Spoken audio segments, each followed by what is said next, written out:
So I used to watch a lot of board game reviews. This is like in high school and college. I still watch them today. Some ones that are really notable to me are Shut Up and Sit Down and Tom Vasel's The Dice Tower. But in terms of board game content, Tabletop is where it was at for me. Let's go ahead and look at that on the screen. So this channel, so the way to get it, you go to Geek and Sundry, right? And this is a channel that has just a bunch of stuff, like there's D&D, skits and all that. But what you want to look at is Tabletop. Man, this show, I found out about it.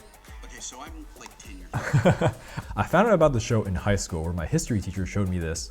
Actually, the whole class. Wait, was your history teacher? Yeah, it's Mr. Marchetti. Remember that guy we were playing board games with? Oh, that makes so much sense. Yeah. So he just showed us this video of they're playing Dragon Age, which is like a D&D variant on Tabletop. And this is a class full of just like normal high school kids. And he just drops this on the class. Like, hey, we have some downtime. Let's show you guys this. It's Will Wheaton talking about his first role-playing game. And then they're playing the role-playing game in a group. And like they're teaching the rules as you play. So is this like your first ever trek into like board games as a hobby? Because I think I remember you saying Mr. Marchetti is the one who got you into board games, and that started the whole fucking train of like all of our friends and me now into this hobby too, right? Yeah, so it's definitely like the next level for me because I was into like trading card games, Yu-Gi-Oh. So my history teacher drops this in the class, and obviously like half the class is like, whatever, this is super nerdy. But we were watching this and I'm like, oh my God, this is so cool. I could do this myself. And I realized that there's a lot of other games besides just this. So he showed us this too. I'm like, wait, whoa, what the heck?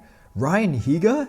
Freddie Wong? They're playing a board game? This is like my childhood, dude. Yeah, exactly. I watched this when I came home, like, dude, this is cool. I love the show. So I watched all the episodes. I think this is straight up, the one with Ryan Higa and Freddie Wong is the only Tabletop episode I've actually fully watched front to back. Nice. Yeah, so I watched a ton of this, and at the same time, I was playing this game called Hero Quest, sorry. Hero Quest. I also have HeroScape, but I also have Hero Quest, and I bought it. Oh, those are both games. Yeah, those are both games. And I bought Hero Quest at a garage sale that our neighbor had when he was moving out, and I got it for $5. And that was my trek into more dungeon-style role-playing stuff. I watched Pandemic, as I stated in the Pandemic review. I also like watched Catan. I learned how to play Catan through that. I learned how to play a lot of games through Tabletop. How many episodes does Tabletop have? He seems like so high production quality. It's like they can probably only get one out every like month or so, right?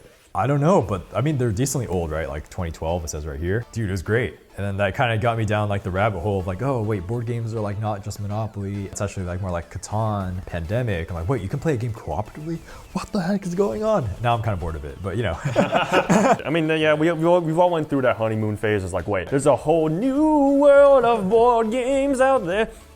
And I'm pretty sure I'm gonna get copyright strike for just doing that. I don't think I would have gotten into board games as a hobby if it wasn't for you doing all this shit. I had no idea any of this really existed. I knew like miniatures were there and like Dungeons and Dragons was there. But just like random other board games that weren't like just your Monopolies, that blew my mind. And the fact that there were so many of them was what really made me go like, oh, this is a thing. This isn't just like random like dudes deciding like, oh, I'm just gonna just start a game for no reason. It's like, no, this is a hobby. It's very dedicated people to it, and my God, it is wondrous. Ooh, it is so full of depth and games and things to do.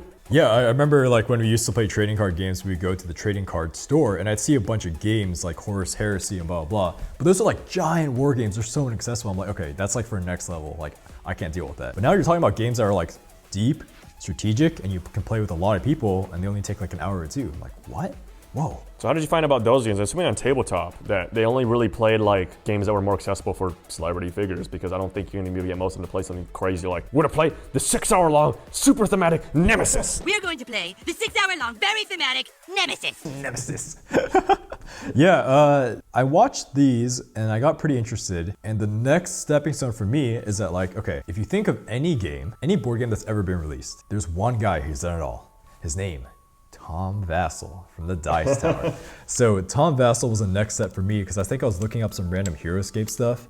So if you go on the Dice Tower and you check out their videos, and dude, they release like a review, like, I don't know, like 3 or 4 times a week. It's insane. They upload like 3 or 4 times a day in general. Yeah, that too. Oh, yeah, because now they got like other people helping them out and stuff, but the OG guy was Tom Vasel, and he was uploading like crazy. I think he was in his basement or something, and he would just buy games, review them, rinse and repeat. Play with his kids, play with his friends, play with his family. Yeah, this guy is insane. He would give like a 10-minute quick review on like any game imaginable. So that was able to get me really exposed to like how breaking down a game is like, how he likes the experience besides just watching someone play it like on a tabletop. Well, I got a quick question for what you were watching there, because like when I checked out the Dice Tower, I barely watched any of Tom Vasel. That's because there's just so many videos that when I go to channel, I'm just like, what is even going on, right? I haven't heard of like a lot of these games, especially the newer ones. So was it just more like Tom Vasel showed up in your recommendations feed and you just clicked on like random stuff that interested you? Or It was more like I typed in like a name of a board game and then he would just have it. exactly. Like I'll go to Amazon, like, oh, what's this, right? And like Camelot board game. And then at that time, only he had a review on it. Now times have changed. Yeah. But at that time, only he was the one with the review on it. So I watched that. And then eventually, this is what got me down the crazy rabbit hole, and is when he started talking about his top 10 lists. Now the top 10 lists were crazy because that gave me so much exposure. It was able to give me exposure to other board gamers besides Tom Vasel, because now you have his co-hosts Z Garcia and Sam Healy. Yeah, okay, so this is like the new format, but essentially it's 3 guys talking in front of a camera and they're giving their top 10. So it's like top 10 essential games for gamers, top 10 games for the holidays. Oh my God, this is an hour long. It's like a podcast style. Oh. But I'll just like leave this on while eating or like doing like my chores or working out. He's done this for a while. He's done this for a while. And like it showed me like how popular he was because there's this video called like top 10 best games of all time. And obviously that's like super misleading because it also encapsulates video games, but it actually doesn't. Yeah, there's probably a lot of guys who are expecting video games because like there's such a massive video game community on YouTube that I'd imagine that some of them just clicked on it and be like, wait, what the heck? Yeah. So then I got involved into our board games on Reddit, and through that I found the channel called Shut Up and Sit Down. Now, man, they are pretty old and they're completely different from the Dice Tower. So these are 2 British guys, Paul and Quinns, and they started making board game videos on Vimeo. That's how you know I started OG. They're on Vimeo right now. And they eventually moved to YouTube because, you know, YouTube's way bigger than Vimeo. But yeah, they made a bunch of pretty stylized board game reviews. You can see right here, they like to do a lot of props, dress up. They incorporate like pretty good analysis in their videos as well. They're a little longer than the Dice Tower. But hey, you've had the time. They're pretty entertaining to watch. They're still going really strong. Same with the Dice Tower, of course. Do you still upload on Vimeo? I don't think they upload on Vimeo anymore. But they have a website, which is, I think it's shutupandsitdown.com. What a name, dude. Yeah, so Shut Up and Sit Down, their website's still going strong. I got a lot of recommendations from them, like Eldritch Horror, Monikers. Really, I could have sworn after watching the Eldritch Horror video talking about like how the game is ultimately like a go here, do stuff kind of game, and it's kind of like, eh. Frick, that was the Dice Tower. Yeah. All right, that's how I recommended that. What are games they recommended? Frick. I mean, it's maybe just games you've heard about that I'm not necessarily, you know, got a recommendation. Well, I'll go to the YouTube page. Okay. Games I found out about from Shut Up and Sit Down that really captured my attention were Twilight Imperium, Kingdom Death Monster. There's so many, dude. Conan, Keyforge, Food Chain Magnate. But if I'm not watching the reviews, they're at least like on my radar and I'm getting so much information from them. So that was always really cool. And I think their content's a little more consistent than the Dice Tower, but you know, it's good to have variety because Dice Tower has everything and theirs is more stylized. So yeah, besides these 2 channels, I've also watched Starlight Citadel a lot, which I don't think they're around anymore, but it was a board game channel from these 2 girls working in a board game shop. I think their last upload was like 3 years ago, right? Yeah, they're old, but yeah. Well, when I was in high school, they were uploading. So yeah, they say goodbye, man, RIP. I wonder why they stopped. I never saw the video, so. I think the store just closed down. Oh. Man, look at this. We funded on Patreon and then more reviews and then, man, and then they closed. All right, well, the other one I want to talk about is Rado Runs Through. Now, this guy, he had a lot of very good Eurogame appreciations. And a lot of my thoughts on Castles of Burgundy come from Rado, which is really nice. And Puerto Rico, all those classic Eurogames. I mean, you comment on how the landscape of board game reviewers on YouTube, or not reviewers, just board game channels on YouTube has changed throughout time? Because I'm assuming you have a pretty good perception on this, at least, because, you know, you've been around for a while now. They've definitely become a lot more stylized. And now the old people, I feel like generally they're just kind of doing the same formula, which is fine. Like Tom Vasel, his formula is basically the same. It's very quick. It's very direct, shows you all the stuff. He's a very good speaker, so it's very concise. He can just shoot off the hip and it's like pretty good. But you can tell like Shut Up, Sit Down, it's a lot more scripted now. They use a lot more thought in like angling their things, which is just a different approach because I know back then they didn't really do that as much. And back then they had more skits. I think now it's a little more about like the content and shooting out an actual review. Before it used to be like more stylized. They probably had more time back then, less commitments. Rado Runs Through, I'm not sure, I haven't watched these things recently. Watch It Played by Rodney, I'll bring it up actually. Watch It Played, so I learned how to play Dead of Winter. Yeah, he has so many playthroughs. I mean, how to play, I guess. He has like all the playthroughs. This yeah, is where you go, it's dude. crazy. Yeah, Tapestry. He has a ton of stuff. He's a wholesome guy, just like very informative. They're not reviews, but it's still like information about it. It's also really crazy when he commented on our Lord of the Rings unboxing. That was crazy, yeah.